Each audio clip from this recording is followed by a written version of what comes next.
रानू अपने ठेले पर गरम मोमो रखकर ग्राहकों को आवाज लगा रही थी।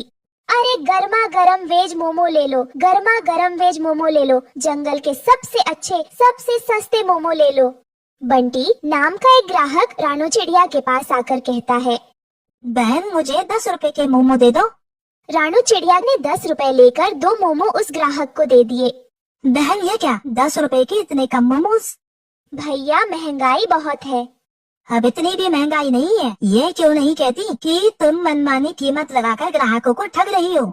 भैया मेरी बात का विश्वास करो, मुझे थोक में स्वयं ये वेज मोमो बहुत ही महंगे पड़े हैं। इस पूरे गांव में केवल जमींदार कालू ही वेज मोमो की सप्लाई करता है। रानू चिड़िया की बात सुनकर बंटी कबूतर दूसरे दुकानदार के पास चला गया और दुकानदार को 10 रुपए देते हुए बोला, भैया 10 रुपए के वेज मोमोज दे दो। दुकानदार ने बंटी को 10 रुपए में 5 मोमो दे दिए। बंटी कबूतर वो वेज मोमो लेकर रानू चिड़िया के पास आकर कहता है, तुमने 10 रुपए के मुझे 2 वेज मोमोज पकड़ा दिए और उस दुकानदार ने मुझे 10 रुपए के इतने ढेर सारे मोमो दिए। लाओ मेरे पैसे वापस करो, मुझे तुम्हारे वेज मोमोज नहीं खरीदने। और मैं तो क्या, तुमसे इस जंगल में कोई भी वेज मोमोज नहीं खरीदेगा। तुमने तो लूट मचा रखी है। बंटी कबूतर क्रोधित होकर वहाँ से चला गया। रानू चिड़िया शाम को अपने घर पर जाकर अपने पति टुन्नू से बात करने लगती है। मेरी समझ में नहीं आता टुन्नू जी कि बाकी दुकानदार सस्ते में 10 रुपए के 5 मोमो ग्राहकों को कैसे दे देते हैं। इससे मेरी दुकानदारी पर बहुत बुरा असर पड़ रहा है। रानू पता नहीं तुम्हें कब अकल आएगी। अरे तुम ये क्यों नहीं समझती कि वो जमींदार कौवा आपको महंगे वेज मोमोज बेचता है और उन बड़े दुकानदारों को सस्ते वेज मोमोज देता है। लेकिन इससे जमींदार कौवा को क्या फायदा होगा? जरा सोचो, कुछ समय पहले हमारे जंगल में वेज मोमो के न जाने कितने ठेले थे, लेकिन धीरे धीरे करके वो सारे ठेले समाप्त हो गए। अब इस जंगल में केवल तुम ही ठेले पर वेज मोमोज लगाकर बेचती हो। जिस दिन तुम भी इस धंधे को बंद कर दोगी, उस दिन वो दुकानदार मनमाने रेट में ग्राहकों को वेज मोमोज बेचेंगे। तुम ठीक कहते हो टुन्नू, मुझे इस बारे में जमींदार से बात करनी होगी। अगले दिन रानू चिड़िया गांव के जमींदार के पास चली गई। रानू चिड़िया को देखकर जमींदार ने कहा, क्या बात है रानू चिड़िया, कल ही तो तुम मुझसे वेज मोमोज लेकर गई थी, क्या इतनी जल्दी तुमने वह बेच दिए? मैं इसी सिलसिले में आपसे बात करने के लिए आई हूँ। क्या हुआ, सब ठीक तो है? जमींदार साहब, सारे जंगल के दुकानदारों को आप ही मोमो बेचते हैं, मगर कुछ दिनों से मैं देख रही हूँ कि सारे दुकानदार कम रेट में ग्राहकों को वेज मोमो ज्यादा देते हैं।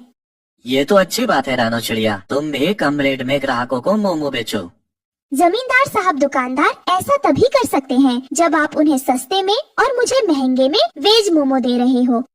तुमने बिल्कुल सही कहा रानू चिड़िया, क्योंकि जितने भी दुकानदार हैं वो सब नकद में मुझसे वेज मोमोज खरीदते हैं और बड़े पैमाने पर इसका कारोबार करते हैं, और तुम ठेला लगाकर उन सबकी दुकानदारी खराब करती हो। इसलिए तुम आज से वेज मोमोज बेचना बंद कर दो। ये तो बहुत गलत बात है जमींदार साहब। इसका मतलब मेरे पति बिल्कुल सही कह रहे थे। आप छोटे दुकानदारों को खत्म करके बड़े दुकानदारों को बढ़ावा दे रहे हैं। तुम्हारी हिम्मत कैसे हुई मुझसे इस तरह से बात करने की? आज से तुम्हें कोई वेज मोमो शोमो नहीं मिलेंगे। जाओ जाकर कोई और धंधा देखना शुरू कर दो। जमींदार कौवा ने रानू चिड़िया को अपमानित करके अपने घर से बाहर निकाल दिया। अगले दिन से रानू चिड़िया ने ठेला लगाना बंद कर दिया और बड़े दुकानदारों ने अपनी मनमानी शुरू कर दी। कुछ दिन बाद बंटी कबूतर एक दुकानदार के यहाँ पर वेज मोमो लेने के लिए आया। मुझे 10 रुपए के वेज मोमोज दे दो। दुकानदार ने 10 रुपए के 2 मोमो बंटी को पकड़ा दिए। अरे ये क्या, 10 रुपए के इतने कम मोमोज? इतने रुपए में सिर्फ इतने ही मिलेंगे। जानते भी हो वेज मोमोज के रेट आसमान छू रहे हैं। मैं इतने। रानू इस दृश्य को बहुत गौर से देख रही थी। वो निराश होकर अपने घर पर आकर बैठ गई कि तभी जंगल की एक बुजुर्ग चिड़िया वहाँ पर आ गई। अरे मौसी, आप अचानक यहाँ कैसे? तुम्हारे साथ जमींदार ने बहुत ही गलत किया। जमींदार को ऐसा नहीं करना चाहिए। अब क्या कहूँ मौसी, मैंने सुना है कि किसी जमाने में आप अपने खेतों में बड़ी तादाद में मोमो की सब्जियाँ उगाया करती थी। उस दौर में मैं दुकानदारों को मोमो बनाने के लिए सब्जियां मुफ्त में दे देती थी।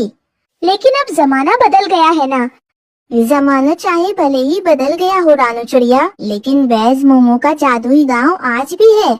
यह सुनकर रानू चिड़िया बुरी तरह से चौंक जाती है। मैं आपकी बात का मतलब नहीं समझी मौसी। रानू चिड़िया, जंगल के सभी पक्षी यह समझते हैं कि मैं अपने खेत में मोमो उगाया करती थी, लेकिन यह सच नहीं है। सच तो यह है कि मैं उस वक्त में वेज मोमो जादुई गांव से लेकर आती थी। उस जादुई मोमो के गांव का द्वार कहाँ खुलता है, यह केवल मैं जानती हूँ। मैं चाहती हूँ कि तुम उस जादुई मोमो के गांव में जाओ और वहाँ से मोमो लाकर सारे जंगल में मुफ्त में बांटो। उसके बाद तुम चमत्कार देखना। मौसी, कहीं आप मजाक तो नहीं कर रही ना?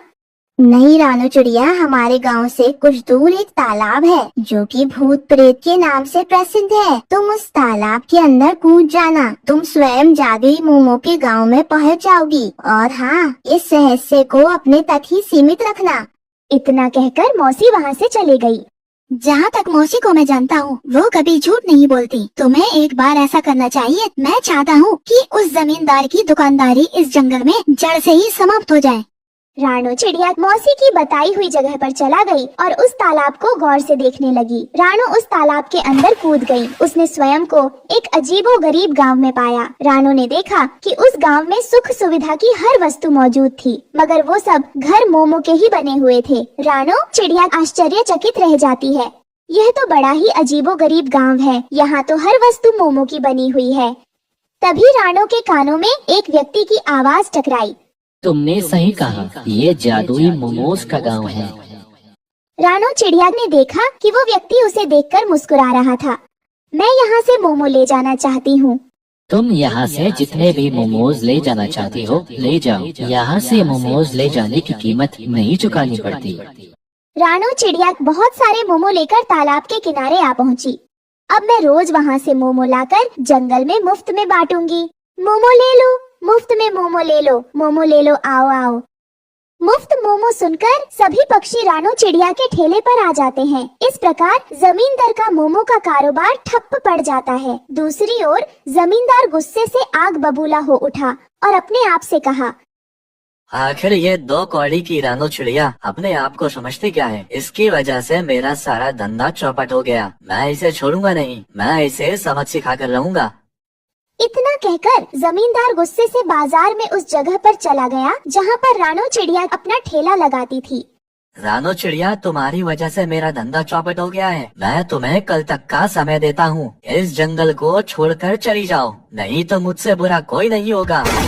जमींदार गुस्से में रानू का ठेला तोड़ देता है और उसके घर को भी अपने गुंडे पक्षियों से कहकर उस पर बुलडोजर चलवा देता है। रानू रोते हुए अपने पति और बच्चे के साथ उस नदी किनारे जाकर रोने लगती है। तभी उस नदी में से एक मायावी देवी बाहर आती है। क्या बात है रानू चिड़िया, तुम उदास क्यों हो? तुम तो कल ही मोमो लेकर यहाँ से गई हो, क्या हुआ मुझे बताओ। हे मायावी देवी, मेरे मोमो और ठेला उस दुष्ट सेठ ने तोड़ डाला और मेरा घर भी तोड़ दिया। अब मेरे पास रहने का भी ठिकाना नहीं। अच्छा, तुम परेशान मत हो, मैं अभी तुम्हारा घर तैयार कर देती हूँ। इतना कहते ही वहाँ एक पेड़ पर मोमो का सुंदर घर तैयार हो जाता है। ये एक जादुई मोमो घर है। इसमें तुम्हें एक टोकरी रोज मोमो से भरी मिलेगी, जिसे बेचकर तुम अपना गुजारा कर सकती हो। रानू चिड़िया ये देखकर बहुत खुश हो जाती है और अपने परिवार के साथ मोमो के घर में खुशी खुशी रहने लगती है।